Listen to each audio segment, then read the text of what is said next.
Selamünaleyküm. Aleykümselam. Abi nasılsın, iyi misin? Teşekkür ederim, hoş geldiniz. Hoş gördük. Allah razı Sağ olsun. Ya abi hem bu soğuk algınlığı için Evet, hem de biliyorsun malum Covid-19 var. evet. Onun için önerebileceğim bir Şu anda biz alternatif genelde ilacımız. kekik veriyoruz, dağ kekiği öneriyoruz. Öyle mi? Bir de dağ kekiğiyle birlikte bıktır yağı, menengeç yağını öneriyoruz. Dağ kekiğini Dağ kekiğini çay gibi yapıyorlar. Öyle mi? Siirt yöresel bir kekiğimiz. kaynatıyoruz he? Kaynatıyorsunuz, bir göstereyim. Kekik bizim Siirt yöresel kekiğimizdir. Evet. Bağışıklık sistemini güçlendiriyor. Dağ kekiği de Evet, öyle mi? aynı zamanda genelde bizim soğuk algınlığı için yöresel yemeklerden Ondan mı kullanılıyor. maskeni takmamışsın? İşte maskeyi takmadık, takmamız lazım. Şeyi aslında. kullandığın Genelde için mi? her akşam ben kendim kullanıyorum. Anladım. Kendi evimde kullanıyorum. O kadar güveniyorsun Evet, yani. kekik zaten yöresel olduğu için kendi kendine yetişen. Anladım. Bizim bu bölgede yaklaşık yılda 50 ton, 60 ton bir rekoltesi var.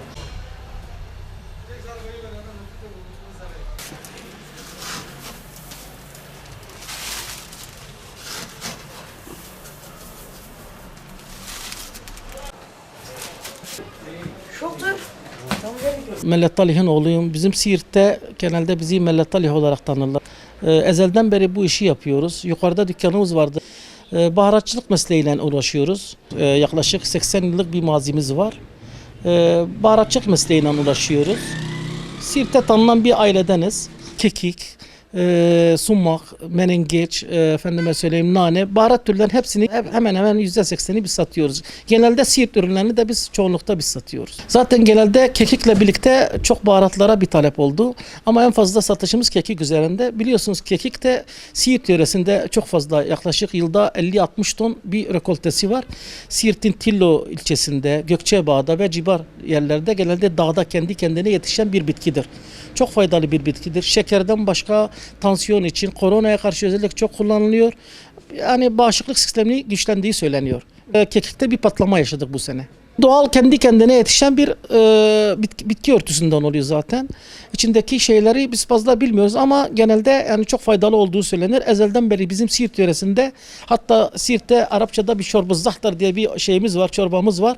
Özellikle onu da yapılıyor. Onu da onun içinde kullanılıyor. Izgaralarda kullanılıyor. İki çeşit kekik var biliyorsunuz. Bir dağ kekiği var, bir de ekilen kekik var. Genelde en satılan dağ kekiğidir, faydalı olan. Korona olayında çok kekik suyunu içiyoruz. Ben de her akşam kendim içiyorum. İnanın her akşam bir bardak ben kekik suyunu tüketiyorum. Faydasını da çok görüyorum. Mide için çok iyi geldiği söyleniyor. Yara kapatıcı olduğu söyleniyor. Çok faydalı bir bitkidir. Bitki genelde çay şeklinde de kullanılabilir. Toz olarak yapılır, yemeklerde de kullanılabilir. Çay şeklinde, demleme şeklinde yapılır.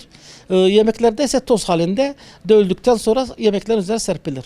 Bir çay gibi mesela bir tutam alıyorsunuz. Bir su bardağı suyun içine koyuyorsunuz. Demleme aynı çayı nasıl yapıyorsanız aynı o şekilde şey yapıyorsunuz. Ama üstten mesela süzgecin üzerine kekiği koyup da üstüne su koyduğunuz zaman o faydasını vermiyor. Bu bitkiler hemen tüketilmesi lazım. Ölçeklidir. Mesela atıyorum bir bardağı yaptığın zaman bir bardak tüketmen lazım. Ertesi gün tüketmemen lazım. Kekiğin biliyorsunuz bir yıllık raf ömrü var. Her sene kendi kendine dağlarda yetişiyor. Bir yıllık raf ömrü var. Kendi kendine yetişiyor. Kekik satışı şu aralar çok iyi gidiyor. Haziran ayında çıkıyor. Kurutma dönemi falan Temmuz'a kadar şey yapıyor. Şu anda sattığımız ürün geçen senenin ürünü. Normal kavanozun içine, mutfak dolaplarına nemli olmayacak şekilde zaten aldıkları zaman az alıyorlar. Yani 250 gram, yarım kilo, bir iki ay içinde tüketiyorlar bunu zaten. Fazla kalmıyor. Alanlar da hani bir sene sonrasını düşündükleri için az alıyorlar. Hamdolsun, Allah razı olsun. İşte Ramazan'dır. İşte herkes. Merhaba. Nasılsın abi? Abi nasılsın? Allah razı olsun. Teşekkür ederim. Başka acı.